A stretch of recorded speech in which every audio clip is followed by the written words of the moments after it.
Thank you, Johannes. Thank you very much indeed.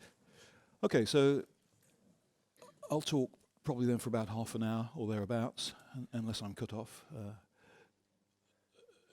mid-flow, I guess. I'm conscious that the audience is a general audience, so therefore you won't know of the things I'm going to be talking about. So therefore, what I'll try and do is introduce things as in an easy sort of way, I think, really.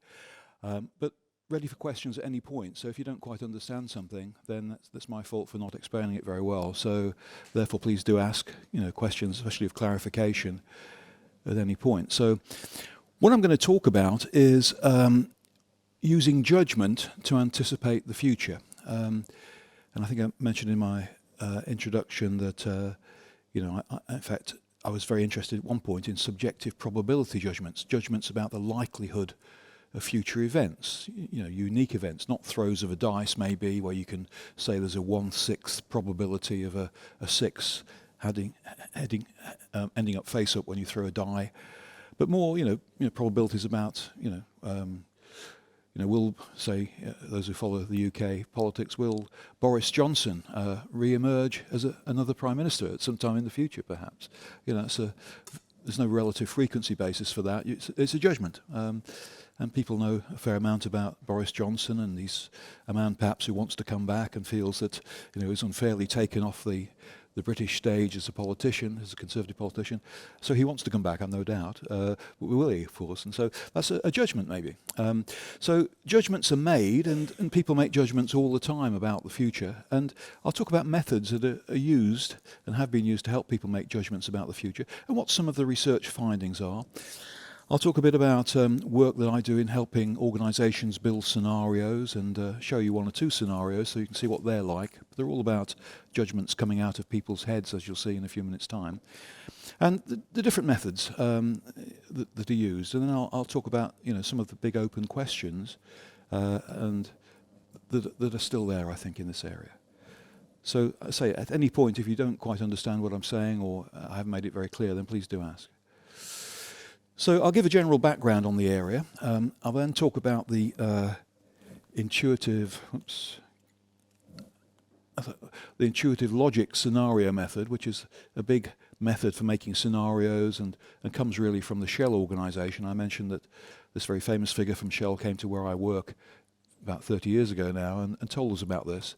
He wasn't an academic, he was a practitioner. And that method now is probably the most commonly used one in the world. I'll talk about the ubiquity of narrative thinking, how these stories people build about the future, and how these are perhaps captured in scenarios and maybe need to be thought about a little bit more. I'll talk about use of scenarios currently in forecasting practice, how people actually use scenarios nowadays for forecasting. I'll show that scenarios, initially weren't about forecasting at all. I'll talk about the way scenarios have been used in the psychological laboratory, of course, the judgmental forecasting laboratory it's called, and issues that emerge then from the things I've been, thinking about and know about. So you'll know a lot more about this at the end point. So general background. Judgmental probability forecasting, this idea that you can make subjective judgments, often they're focused on these geopolitical events. So, a question would be, not the Boris Johnson question, but here, say, before the end of 2025, will the Chinese military set foot on Taiwanese soil? Obviously important, especially for maybe American intelligence, for instance. Will this happen or not? And you can ask people to make a judgment about yes or no, it will happen, and then maybe also give a confidence expression. So they may say, I'm 100% sure it's going to happen. Or somebody says, well, I really don't know, 50-50, could happen, maybe not happen. Or maybe somewhere in between, maybe 80% sure, 90% sure, etc. And the early research then on this judgmental probability forecasting for these unique events was very much based on this sort of area of judgments. And you can measure the quality of the judgments over a set of repetitive forecasts. So if you make, say, 10 forecasts of different events, and say you're 100% sure, if your forecasts are good, if you wait for the event to happen or not, maybe it's a few years out or just a few weeks out, then every event should happen that you say you're 100% sure it's going to happen. If you're good at this, all those events should happen. if you say to each of, say, 10 events, you're 50% sure each one will happen, then only 5 of the events should happen and 5 shouldn't. And that's called calibration. Your probability judgments may be realistic or calibrated or not. And so a lot of research early on, since in the 70s, 80s, 90s, was about the quality of these judgmental probability forecasts. Where you make the forecast, you wait for the event to happen or not, and you can judge the quality of the person doing it. And a man called Phil Tetlock has done a book called Super Forecasters, and looks at the quality of, these geopolitical events, and seen how good people are at this. Maybe some people are better than others at this, some groups of people are better than others, and that's been the area. And I'll talk a little bit about that as we go through. Another area linked to forecasting in the future is to do with what's called time series. Here you've got a historical record maybe of, maybe the sales of a cereal, maybe a breakfast cereal in a supermarket, and you've got the past, which is the data, and sometimes a cereal sells well, or maybe it's a cereal that goes with cold milk and it sells better in the summer than the winter. And so the sales are high in the summer and lower in the winter, so there's a seasonality to it. And you can look at the sales of a particular brand of breakfast cereal that goes, say, with cold milk or hot milk over the years, and then you can think about the future, and maybe you can extrapolate. You can make a straight line judgment maybe, or add some seasonality in to cold milk and hot milk, or, maybe you can do this. And maybe the judgments we make some adjustments for unique events. For instance, like another new type of cereal is launched on the breakfast cereal market, and that may decrease the sales of this particular one you're interested in forecasting, for instance. So that's time series forecasting using judgmental adjustments. The Delphi method that some of you may have heard of is a method that's more linked to the geopolitical events, but it uses a group of people. And here people make a numerical judgment. It might be a probability. Others make judgments as well. And you can listen, or not listen, but receive their judgments as well. So somebody says 100% sure the Chinese will land in Taiwan military in 2025. Other people say 90% sure, somebody says 80% sure, but also perhaps they can give their rationales, their narratives maybe, about why they think, why they're saying what they're doing. So somebody says 100% sure because, and give a few words or sentences. Somebody says, I'm only 50% sure because, and gives a few words or sentences. And the Delphi technique allows you as an individual to make your own judgment, then to hear what other people say, and maybe their rationales, and then anonymously, you can revise your judgment without losing face, having heard what other people say. They might have better rationales, better logics. And so somebody said 100% sure, you said 50% sure initially, you listen to what they said and why they said it, and you move your 50% up a bit maybe to 80%, because you can appreciate their rationale. And Delphi then is a way of improving judgments using this behavioral feedback anonymously of, what feedback of rationales, an anonymous potential revision of opinion, having heard information from other people. That's the Delphi method. And it does improve on judgment. You're making the best use really of the, the wisdom of the crowds, but also the reasons for why they're saying what they're saying. So it's a method that's actually very successful. The degree of focus on the rationales, though, is variable in these sort of works. Sometimes the rationales are fully developed and people give a good rationale, good reasons, their arguments for why they think what they think. Sometimes they're not fully developed. And the experiments that have been done in the psychological laboratory have focused on not so much on rationales, though, but on whether it was a personal or impersonal event people were forecasting, whether it was long-term or short-term, whether it was this time series with or without context, like the competitor launching a product that's a competitive product, etc. And they've looked at bias, really, in judgment. The Delphi method that I've talked about is very much focused on rationales. It's interested in opinion change, and rationales can play a large part in the Delphi method. And the scenario thinking, which I've yet to introduce, is very much more focused on rationales, and it's all about causality, as I'll talk about in these rationales. So You can imagine, in the calibration, judgmental probability forecasting, if you're a weather forecaster making forecasts every day for the likelihood of weather, rain tomorrow or sun tomorrow, etc., you can get feedback and you can get quite good at this. And weather forecasters are very good at predicting the future short term. Longer term, they're not. But the next day forecasts are usually very accurate. Better than the best statistical models, in fact, the judgmental forecasts. Delphi is very much focused on this opinion change and facilitation of opinion change. And more recently then, Delphi has used this feedback of rationales. But if you're using a lot of people in a Delphi study, as some of the large technology forecasting studies have done using Delphi, with 1,000 experts maybe, you don't want to listen to 1,000 rationales. You have to summarize that. And there are different ways of doing that. And rationales now are becoming summarized in these large-scale Delphi technology forecasting approaches. And scenario thinking, again, and I'll talk about this in a lot more detail in a few minutes' time, is very much about rationales and challenge of individual judgments of causality as they build the scenarios. I'll talk about that in a second. So this judgmental forecasting then, the probability forecasting, etc., is very much quantitative. It's numbers. It's a probability maybe, or a quantity of forecasting, or a time when something will happen.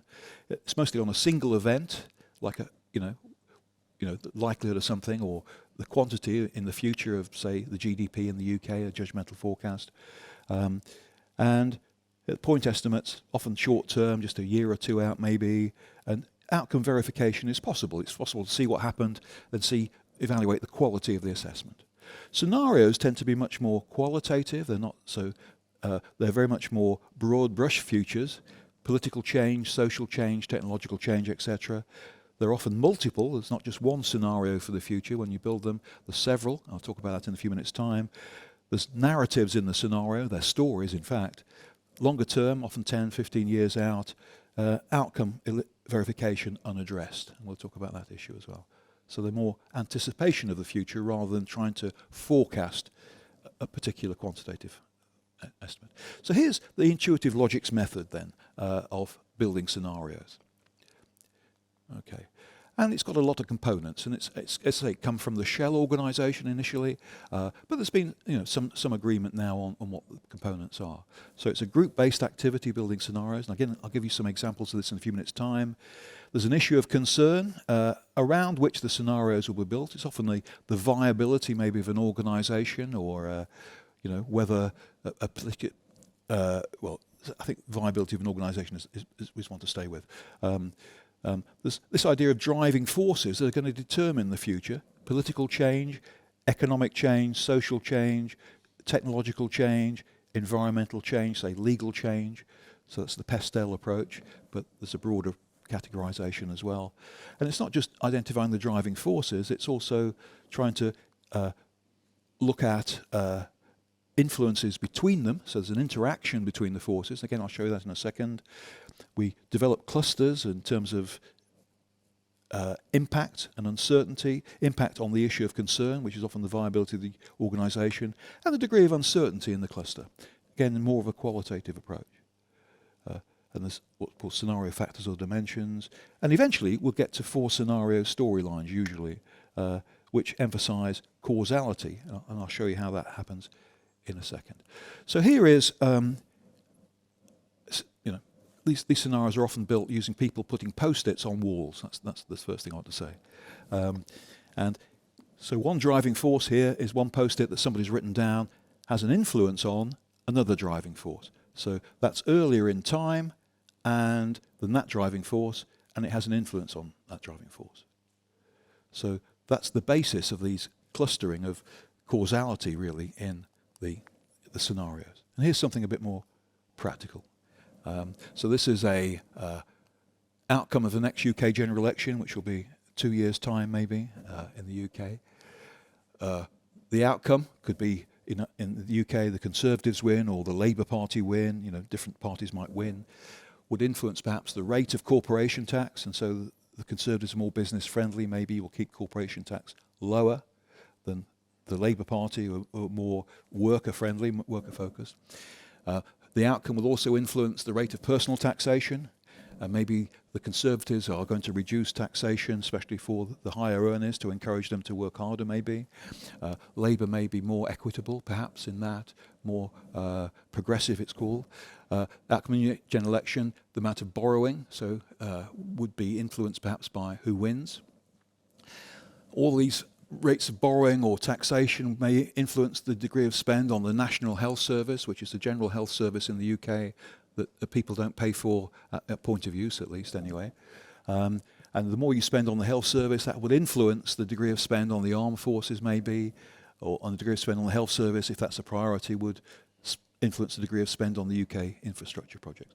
So you can imagine a set of influences that's very judgmental, coming out of a person's head, saying whoever wins the election, and you could look in the manifestos of the political parties maybe, would influence their taxation and borrowing requirements maybe, or desires, and they'd have priorities for the health service and armed forces, etc.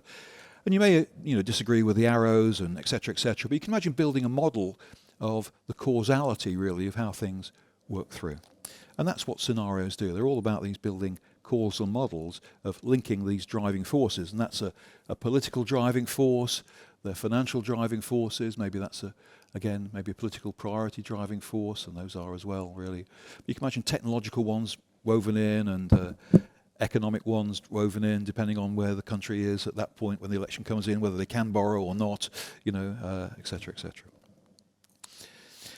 And so what you can do then is build clusters of driving forces that are linked together, maybe what's called cross-disciplinary, across the pastel dimensions that I mentioned. And some of the clusters will have more impact on the issue of concern, up down here, which might be the viability of an organisation, and some of them will be very uncertain what's going to happen, in terms of the outcome of the election in the UK. We don't know which way it's going to go. We've got some ideas, we've got some judgments maybe, but we don't really know. And so the clusters then that are very high impact and high uncertainty would potentially be the basis of the scenarios. Anything that's high impact but very predetermined, perhaps you'd leave up the top there because you know it's going to happen. It's in the pipeline, perhaps like demographics. So that would be part of all the scenarios. And this is a group messing about with Post-its, building scenarios. In fact, this is biocrop science, and this is at the point they were thinking about the merger with Monsanto, or the takeover of Monsanto, in fact. And they were, sticking things on the walls. You can see little arrows and everything. And what they're having in the room is a strategic conversation. They're thinking it through, and that's what these methods can get you to go. You're not forecasting a single event. You're thinking about the future and, having a conversation about it. So the word strategic conversation is really what this generates. Organisations don't often think very much or have these discussions, really. This is a way of doing it. And there's lots of soft drinks, and people are standing around thinking and talking for days, a couple of days perhaps.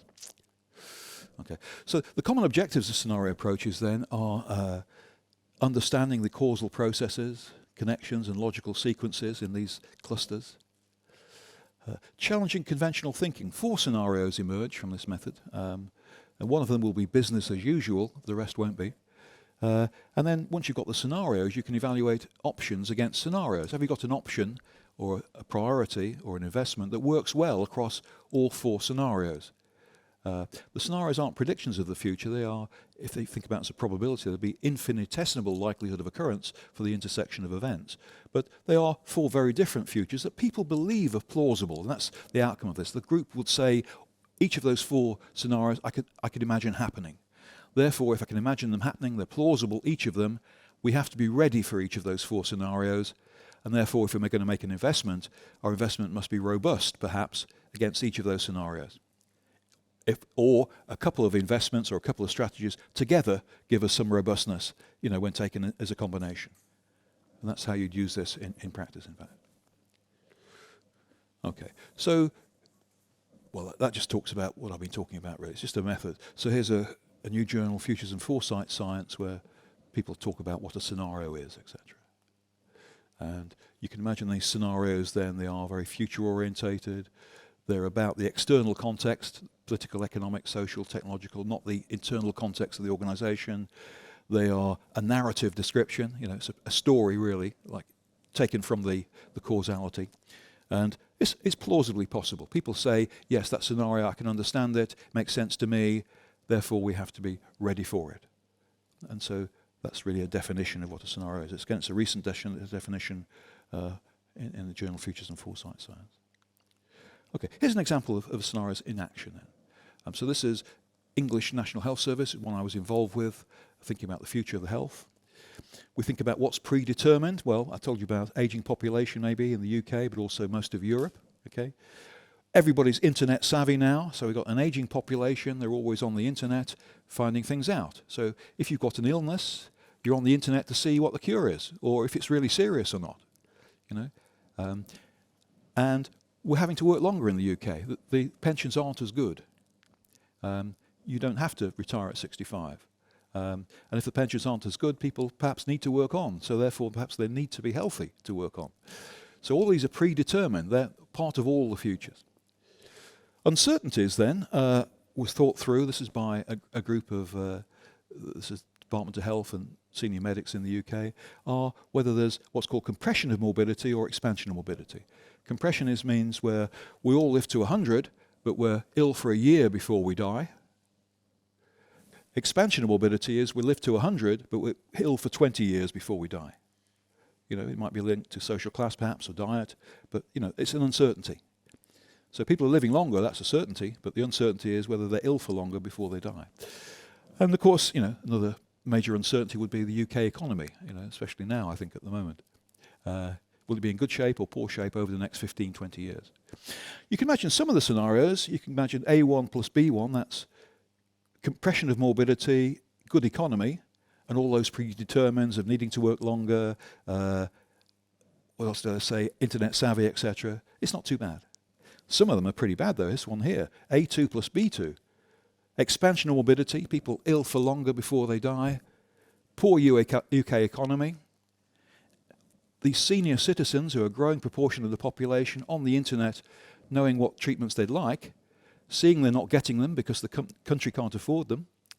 The younger population then who are working, maybe supporting some of these very old people, not really wanting to do this, you know, and who's getting the best treatments. The older population, being an older, larger proportion of the population, are voting for the political parties who promise more healthcare for older people. You can imagine this is going to be quite a scenario. It's not going to be very good at all for the UK and perhaps for most of Europe. And when the medics saw this, they realised it was a real issue. And this was in 2012. And after that point, there was a lot of spending on health sciences, life sciences in the UK, in the research. So at least we had the patents and the wherewithal, you know, in a situation like this where there's a demand for the best treatments, but we are not paying a premium for them because we own the knowledge. So that was one of the outcomes of this, in fact. So scenarios then could generate ideas and incubate ideas about what to do, even so that some of the scenarios may be very bleak. Okay. The key about all this is underpinning these scenarios then are narrative stories. And if you, in parallel with the scenario activities, and these are practice-based, there's no normative logic for them, that's just, you know, it's emerged from the shell organisation to some degree, that psychologists have been focusing on how, you know, how people think. And causal thinking is really how we make sense of the world. So there's a lot of psychology then on this issue. Narratives play a central role in human responses to uncertainty and unexpected events. And people, you know, this narrative of how understanding what causes things to happen is really fundamental. So again, there's a paper in Futures and Foresight Science about these issues. And again, Lee Beach in Futures and Foresight Science, narrative is the formal name for the temporal causal organisation of events. The use of an organisation lies in its ability to leverage causality to extend the narrative past and present into the future. So we understand what caused what in the past, we tend to move that into the future. And it may prove incorrect, of course, but at least it provides a reasonable glimpse of the unknowable future because it's yet to happen. So the understanding of the past enables us to understand the future. What we understand is what causes what, how things link together. You know, so when we think about an organisation, we think about, you know, some people get promoted, some people never get promoted. You know, what's the cause of that? And we have an understanding, maybe our own, what's called unique narrative of what causes what. And cause, of course, is very important. Going back to Aristotle then, the causes I just gave in my diagram, my influence diagram, were simple chronological causes. But there's material causes, step changes, formal causes on structures, say laws or etc., that restrict action. But a big cause, of course, in the future is final cause. That's the actions of the powerful who act to preserve their own interests as the future unfolds. The powerful act. So this is called final cause. So when we're thinking about the future, we think about the powerful stakeholders, their interests, and when their interests are threatened by the unfolding events in a scenario, what will they do, given their capabilities, given their interests? That's where formal cause comes in. So the causality can be extended in scenarios, and is nowadays as well. So big thing this, actually. Okay. And prime narratives are important. So this is not unique, it's prime narratives. So we've got, the key about what Beach is saying is that the future then is not just an understanding of the way the world works, it's our personal understanding. It's our prime narrative. It's how we think about the world as an individual. And when we are involved in a scenario, team building scenarios, then the scenarios that are built have got to blend with our prime narrative, otherwise there's a bit of an issue. We don't believe it because it doesn't match our understanding of the way the world works, the way causes happen. So this Beach, again, I think a very important paper, talks about the prime narrative being all we have to understand what is going on. It's your intuitive truth. It takes a good deal to counter evidence to make you doubt it. So we have an intuitive truth about how the world works. And causal information that's congruent with this we accept, of course, because it's confirming what we think, but things that don't, it's more difficult. So even in scenario teams then, when you're building scenarios of the future, then you've got to take into account the way the person thinks individually about the way the world works. And the scenarios then, perhaps, if somebody else has generated the scenarios especially, if they don't match your prime narrative, you'll discard those scenarios.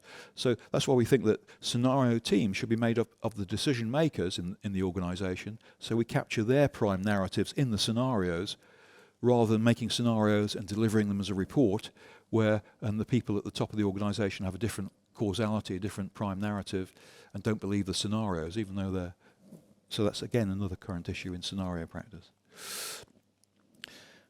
So when we listen to other people's causality, it's a compromise, perhaps, with our prime narrative. So this prime narrative thing, I think, is very, very important when we're building scenarios in practice. So these scenarios, then, are group-based. They involve the actual decision makers because they have the prime narratives that you want to capture in the scenarios. So that's why we get senior people involved with the scenarios, the decision makers. They're very qualitative. They're these causality things. The strong emphasis on causality. They incorporate this formal cause, the self-interested actions of powerful actors, and you can evaluate options against the scenario. Okay, so that's what scenarios are, and they're used extensively in business and management, large organizations like Biocrop Science. I'm currently working with Merck, looking at the future of what we call data ecosystems in the health service, how data from Fitbits, etc., are going to feed into the health service. What will the future be? Who will be in control? Will it be the drug companies or the people who can hold the data and manipulate the data? So the drug companies may be less powerful. They may be price takers, for instance. So scenarios in practice are used a great deal, but often now they're included and they're used with forecasts. So here is National Grid in the UK looking at the future of energy consumption in the UK, and they've built some scenarios. You can imagine one scenario is where people are very prosperous in the UK, money's available, is it not? Another scenario where there's green ambition, we're very green in the UK or not so green. And you can imagine if there's a lot of focus on green ambition, there's a lot of money in the country, then there'll be a lot of spend perhaps on electric cars and heat pumps, etc. If there's a lot of money in the country, but there's no focus on green, then people will, buy anything. It doesn't matter about whether it's green or not, sort of thing. So you can imagine those sorts of scenarios built, and they have been built, not necessarily taking the full causality into account. And then you can look at electric cars, and under the different scenarios, there'll be more or less sales of electric cars. Under the different scenarios, there'll be more or less use of heat pumps, depending on the scenario. And that's now used. It's quite common now to use scenarios to be a backtrack or for the forecasts. And in the laboratory as well, they've tried various things with this, but the scenarios have not been fully developed as they have been in this real-world context of big companies or even in energy. I'm not going to talk about, I don't think, the judgmental forecasting in the laboratory, but things have been done there. One thing I want to say, I think, now is that issues that emerge are, causality is a big thing in scenarios, and it's a big thing about how we think about the future, how we make the anticipations. Not captured so well in the subjective probability forecasting or the time series adjustments. Prime narratives are becoming more important, how we think as an individual about the future. That's somehow got to blend with the scenarios that are constructed in some way. Whether the scenarios are received, by somebody else does them for you, or you actually develop them yourself as a decision maker, that's very important as well. And this practice-based use of scenarios, with the big organizations, the shells, etc., is quite different. It's a very complex process over a couple of days, 2 or 3 days. It's use of pastel dimensions, etc., as opposed to very simplified use in the psychological laboratory. They tend to be very complex. They're self-developed rather than delivered. This causality is really very, very important. And as I say, they're self-developed. So there we have it. That just gives you a glimpse of what scenarios are, what the alternatives are. This judgmental probability forecasting, time series adjustments. There's more. You can make econometric models maybe with variables that are chosen judgmentally, etc., to try and predict the future. But these scenarios are much more about anticipation, a range of futures, and trying to be robust against the range of futures in your decisions, perhaps. And they're very qualitative. They involve taking judgments out of the heads of a group, maybe 25 people, over 2 or 3 days, facilitated by somebody who can get the group to work well, giving people equal airtime so that even the quietest have time to make input, etc. So it's all about facilitation. Usually it's called process facilitation. And organizations can't judge the quality of the outturns, like in the weather forecasting. All you've got is these scenarios, but you've got an attitude. What happens in context is decision makers come in, they've got their own judgments about what decision to make. You go through the scenarios using the information coming out of their heads, and their intuition about what to do is moved to a higher level by the approach. And that's why the organizations pay for the intervention, because they think differently at the end of 2 days doing scenarios. But there's no outcome measurement really of the quality. It's very much more attitudinal. Johannes.